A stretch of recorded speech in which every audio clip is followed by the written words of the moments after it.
right. My name is Brandice. Everyone calls me Brandy Robinson. I am part of the sixth grade PLC at Farnsley Middle School. And this is my 17th year teaching middle school English. And I am Charlotte Humphrey. This is my second year teaching at Farnsley, and this is my first year teaching alongside Brandy. And like she said, we are 2/4 or half of the duo of our English PLC in the sixth grade at Farnsley. And today, our presentation is going to be on student-centered practices, and more specifically, ownership and authentic assessment. And so, as you can see by this title slide of our presentation, what you are actually looking at is the first slide that we give our students each week in our interactive journals. And this is what we have been using each week as a way to present not only our activities to our students, but also as a way to deliver assessments and, of course, facilitate ownership and engagement with our students. So what you can see on this slide is, of course, a little bit of our virtual classroom. First and foremost, we, of course, have our whiteboard in the center of the room, and you probably noticed Brandy and I as well, and our Bitmojis here. We use these little emojis as just a way to personalize the work for our students, and also as a way to identify what slides we'll actually be working on them with in class. So they kind of have a dual function as well. But typically on our title slide of our interactive journals, we also have some instructions, typically our reading assignment for the week as well. And as you can see by the bookshelf in the right-hand corner of our digital classroom, our anchor text for this semester has been The Lightning Thief by Rick Riordan. And so we are actually wrapping that up with our students this week. And Brandy will go more into detail about how we have included that as kind of our anchor for this first semester of virtual NTI. But before we move on, I do want to point out a few more aspects of the title slide to you all. On the left side, you can see our bulletin board does have our theme for today, which is another way that we like to make sure that we're focused on our students and keeping them engaged.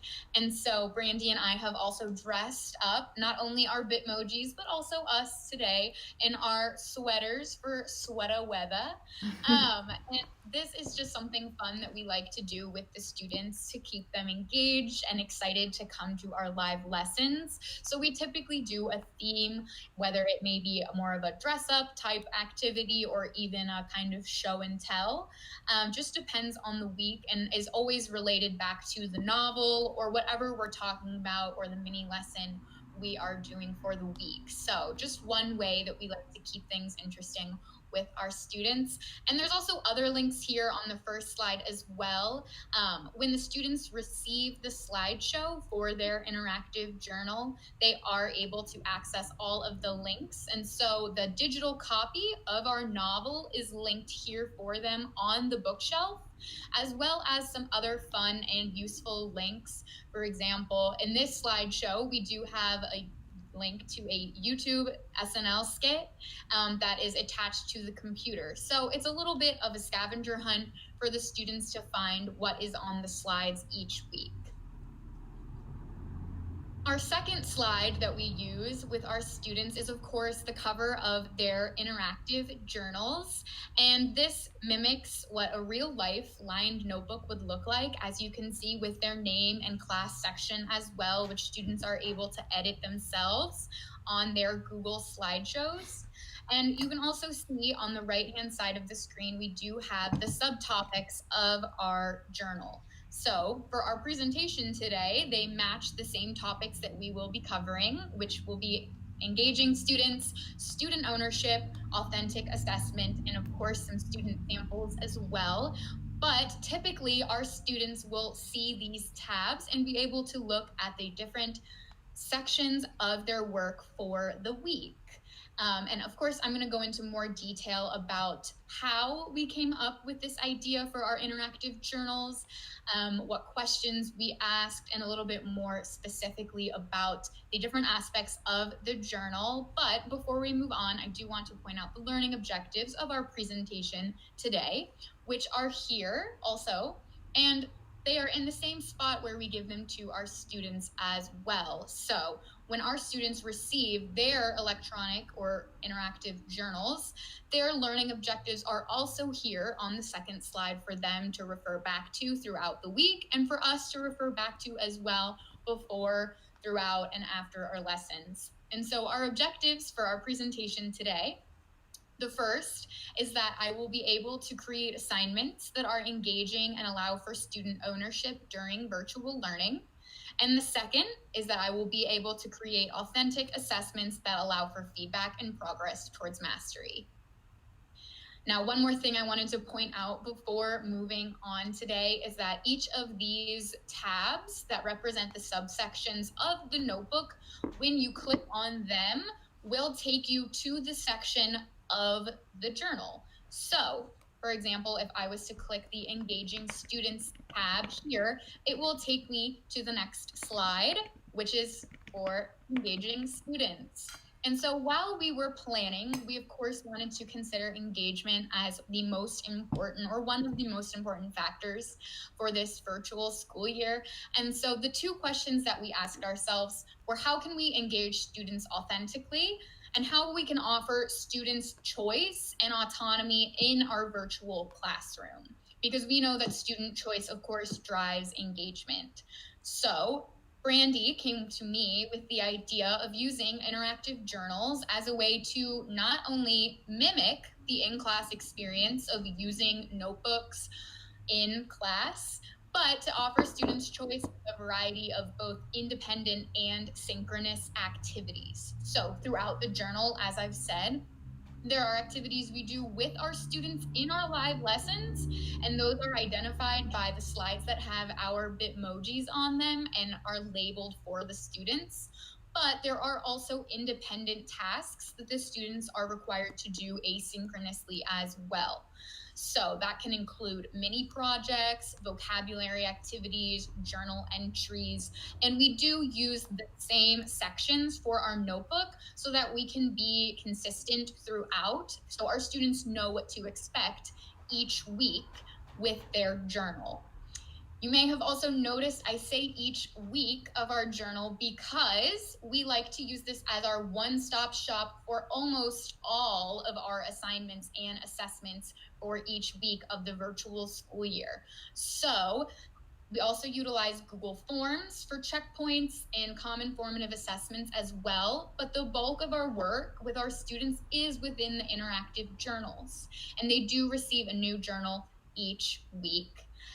And that is because larger Google files and Google slideshows do tend to create lag. So if we were in, of course, the brick and mortar building, we may be using our regular lined notebooks, and students would be able to have that, all of their work in one spot. It's just not as easily able to mimic that journal aspect with having one larger document. So we instead decided to go with a week by week journal and keep them the same throughout.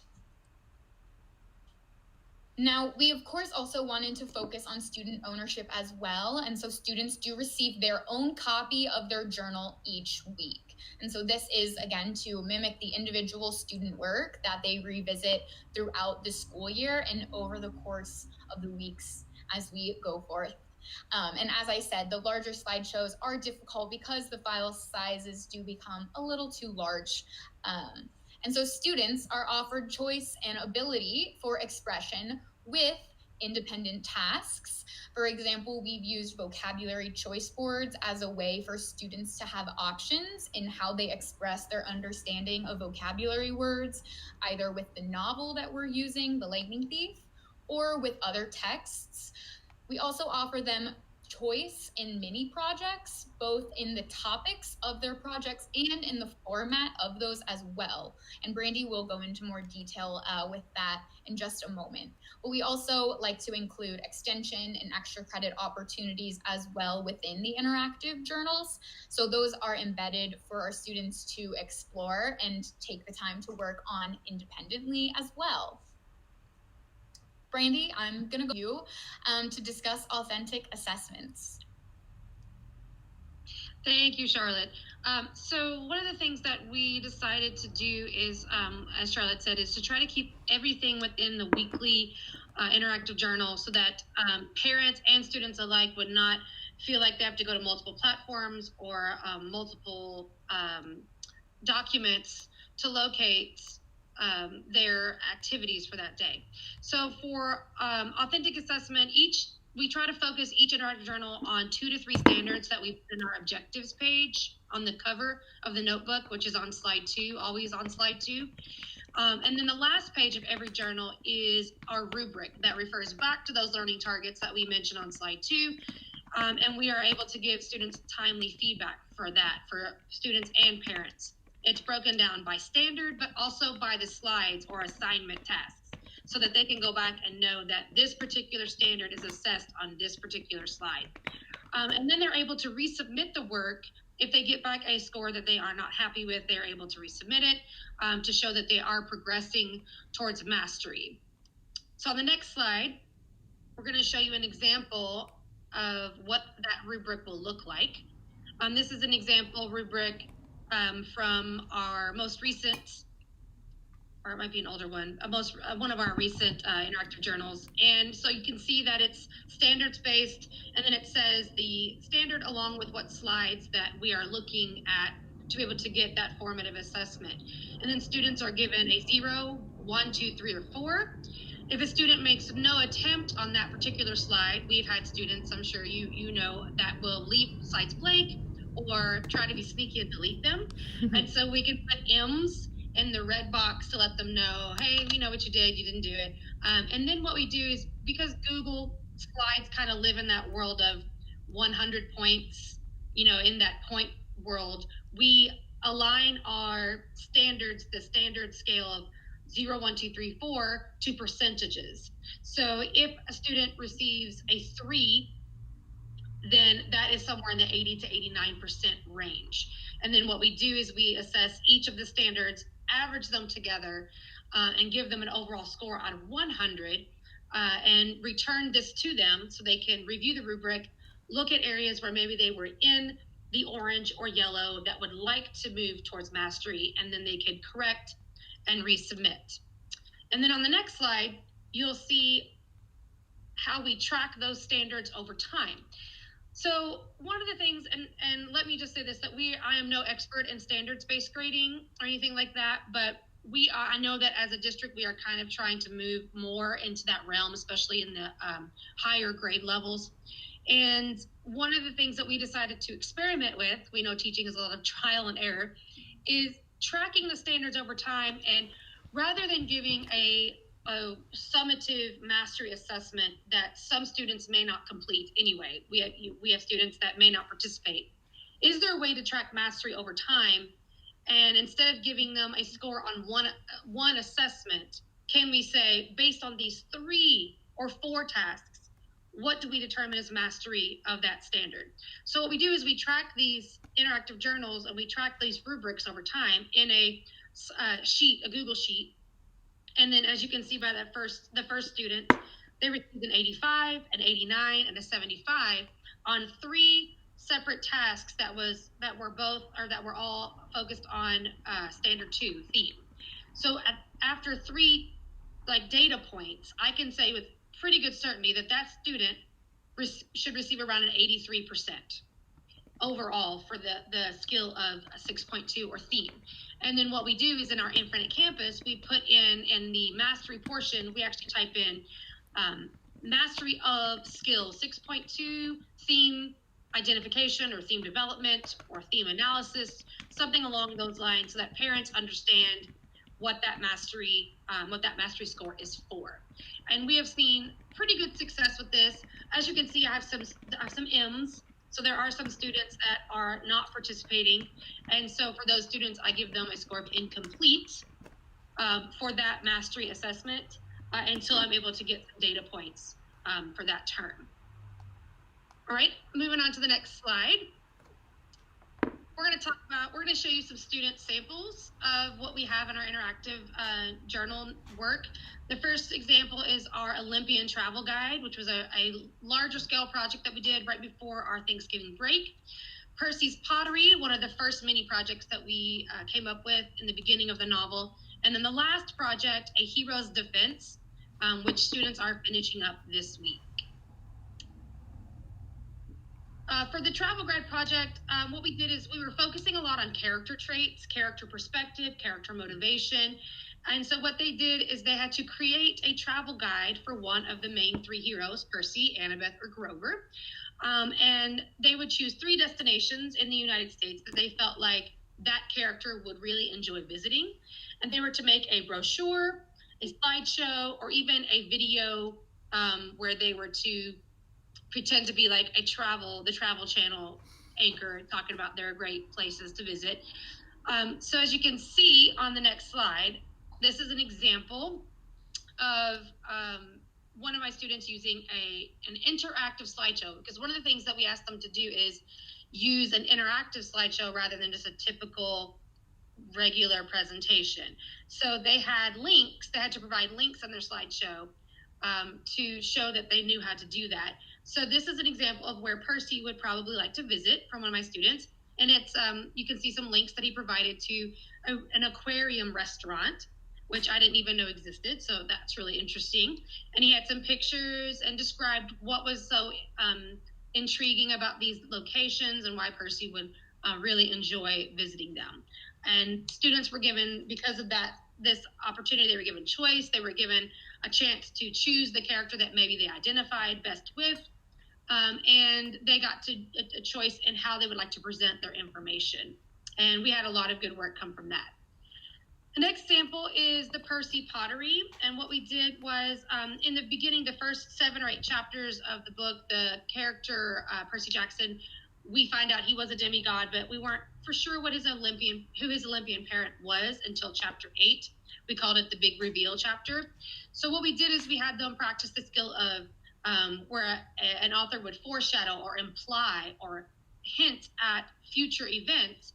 So they were to go back and find 3 scenes in which the author, Rick Riordan, hinted that Percy's Olympian parent was Poseidon. Then they filled out the graphic organizer, and then they were able to create an end product, which is on slide 12, the next slide. So you'll see there's a graphic organizer that is filled out by a student of mine. There's scene 1, scene 2, and scene 3. And then they were to pick a scene and actually design an ancient Greek pot or plate. So you can see at the top row, you've got that orange one is the what we call the toilet bowl scene, where he makes toilet water explode onto Clarice. Same scene for the middle pot. And then the last one right under the tab is the scene from the first chapter where he makes a girl go into the fountain. And you can see in the graphic organizer, that's scene 1 that someone pointed out, that Percy pushes Nancy into the water, and kids who saw it said it looked like the water grabbed her. The bottom plate is the big reveal moment where the water was able to heal Percy. Then they take all of that they've created and turn it into a paragraph. We've been using the acronym TEA. We thought the kids would get a kick out of spilling the tea. And TEA stands for Topic, Evidence, Analysis. So they have a topic sentence, their evidence, and then they kind of break down the analysis of the evidence and why it supports that topic. So you can see a student example here. The author gave us a hint of who Percy's dad was when Percy said he felt tired when he came out of the water and was being healed while in the creek. I know this because in the story in chapter 8, he says, and then they have their quote. And that is kind of what we've been practicing with that. The next slide talks about our final project, which we have named the Hero's Defense. And this week they're going to be doing a writing portion and an art portion again. They are defending the claim Percy was a true hero and Percy was not a true hero. So we had them defend two separate claims to get them used to seeing both sides of an argument. So we brainstormed first what makes someone heroic, what makes them not heroic. And then, as you can see on the next slide, we had another graphic organizer shaped like a shield, where they found scenes from the story where Percy did not behave like a true hero, and then times that Percy did, in fact. So they actually put in textual evidence. We taught them how to use parenthetical citations, and then they turned it into 2 argument paragraphs. As you can see right here, it says, "Now spill the tea. Percy Jackson was a true hero." So they started off with, Percy acted like a true hero because he was selfless, putting other people ahead of what he wanted. I know this because of his actions in chapter 13. In chapter 13, Percy jumped off the arch thinking, if he dies, at least this monster will leave my friends and the tourists alone. And then you can see the parenthetical citation. And you notice the highlights. I've been training my students to highlight the topic, the evidence analysis, to make sure they have all 3 components. And then the art portion is where they get to design a shield. I showed them some ancient Roman and Greek shields that had engraved battle scenes on them. And I said that was a way to kind of instill fear and celebrate victories. So a little social studies content there as well. And then they had to create their own. So on the very last slide, these are a few examples that I was able to find. As I said, they're technically not due until the end of the week. So I only have a few examples to show you. We have one where I chose to draw the scene where Percy acted like a true hero when he saved all his friends and himself to keep everyone safe instead of his mother. So if you've read the story, this is where he uses the pearls and they float in those are bubbles. They float in those bubbles to the surface. Then the one underneath that is the Medusa scene. This is where Percy does not act like a true hero. It was suggested that he behead Medusa, and Annabeth tells him to do that, and his response is, "What, are you crazy? Let's get out of here." And the kids remembered that doesn't seem very heroic. So that is the scene that student drew. And then my favorite one is the Minotaur one right here, right next to the tab. I chose to draw the scene where Percy fights the Minotaur on page 41 because Sally told Percy to leave her and Grover behind. They would be fine. She said to go to the camp where the Minotaur can't get him. Percy told his mom no and said that her and Grover are coming with him. Percy could have listened, saving himself and leaving his mom and Grover as the Minotaur's lunch. And so I love the student voice in that explanation as to why this is a scene of Percy acting like a true hero. So I want to say before we take questions and answers is that I will say we are by no means experts. I feel like teaching is a lot of trial and error, and there's a lot of things that we're still experimenting with, especially when it comes to mastery and standards-based grading and things like that. But Charlotte and I hope that our presentation lets you walk away with maybe a spark of inspiration or a practical application. Charlotte sorry, go ahead. I'm sorry, Rebecca. I just wanted to say thank you both for doing this. This is beautiful work, and you are experts, and this is just excellent. And also wanted to let you know a certain Trenton Malone, who I believe is a student of yours, was in the chat giving you all props. And so hopefully that will warm your hearts and fill your cup before this holiday season. He said you are excellent teachers. Thank you. I love Trenton. He's so sweet. That's exactly what I was going to say, is that you guys got a great shout out. And we also had Shannon join us and say that you guys are fantastic leaders at Farnsley. And I totally agree. My eyes were just like watching large on my iPad over here with everything you shared. So impressed. So this episode is going to be on demand later today or tomorrow as I break those